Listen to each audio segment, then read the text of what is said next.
like you. People like to buy from people they like, and they like to support people that they like. So make sure that whatever you are doing, that you're building a good rapport with those people, and not wanting them to tell other people that you're the crazy bag lady, that's going to call them and be crazy. So just start with that list, then get calling. That's the hardest part. Picking up the phone. You can text, you can call, you can Facebook message, but you have to make the first contact. It's really easy to do this business if you are working this business. It's not something where people are just going to come to your door, knocking down your door, asking to buy hundreds of dollars of product.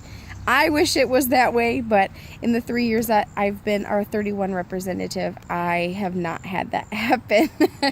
So what I like to think is, when I'm making my list and when I'm starring and circling and I'm making my plan, I'm the boss, right? Just like if you were to work at Meijer, or if you were to work at a Fortune 500 company, or if you were to work anywhere, the boss has a plan, then the employees, they work the plan, right? So after you make your plan, then you have to switch gears in your mind. Now you have to say, okay, this is what has been written down. I have to do this.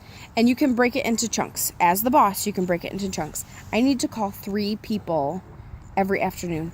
Or I need to call 5 people 3 times a week. Like, break it up. Make it into something attainable. Because if it's too big of something to do, you're not going to do it. Just like me. If it's way out in left field, like if it takes way too much effort, I'm probably going to put it off. I'm human just like you, right?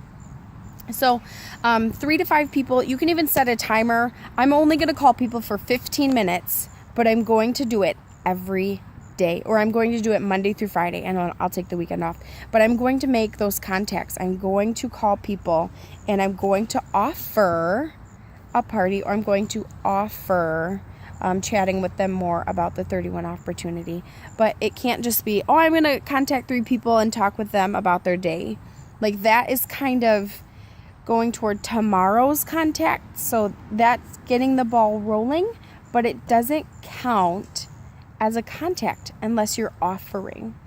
Then when you either offer people to host a party for you, or you offer the opportunity, you can track your yeses and your nos. So what we found statistically with our company and other direct sales is, with every 10 people you ask, you should at least have 1 person that says yes to you. So I know that sounds like a big number, but don't let it scare you. What I want you to do is, you can even track your no's. So in that same document that I put this in, the next page in the same document is, it just blew away. Oh, hang on. I'm so sorry. Okay, so next is the Celebrate No tracker. So you're going to celebrate your no's, because for every no that you get, you're on your way to a yes. So this form will track 40 no's.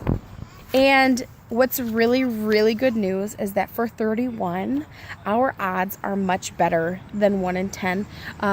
It depends on who you are and how much practice you've had with this, or even who you're contacting. But usually ours is around 1 in 8, 1 in 6.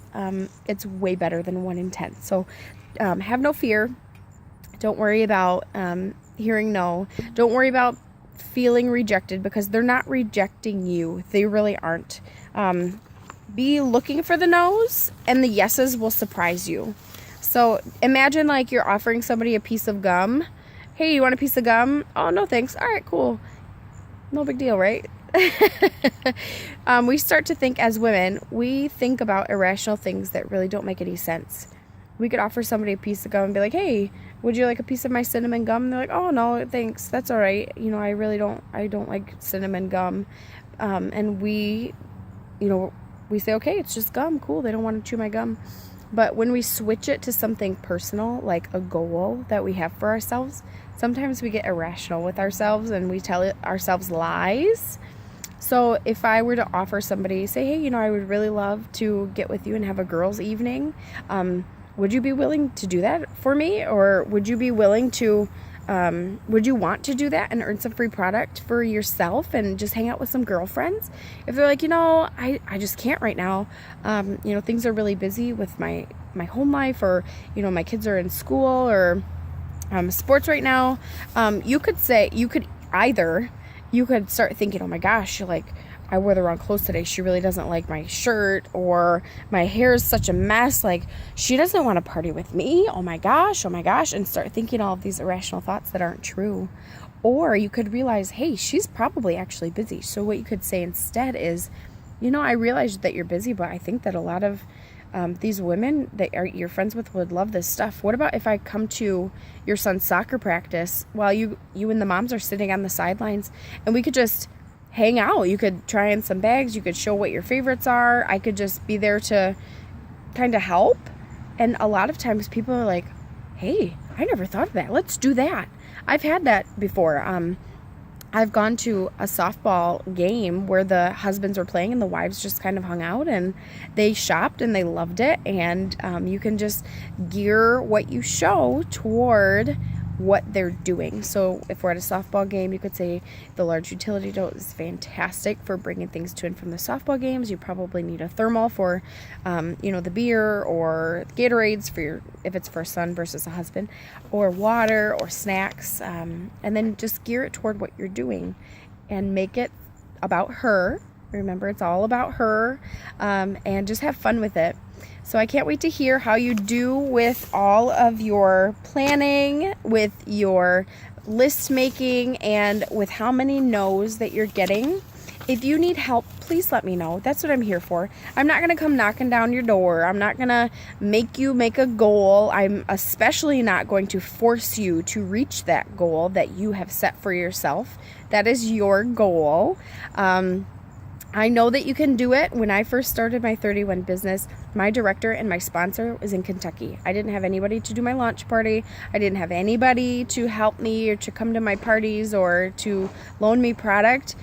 And I did just fine. So now I'm here for you. I'm in your city. I'm close to you. If you need help, tell me so, and I would love to help you with whatever you need. So I will talk to you soon. Get on those phones and get contacting people, book some parties, and I'll talk to you soon. Bye-bye.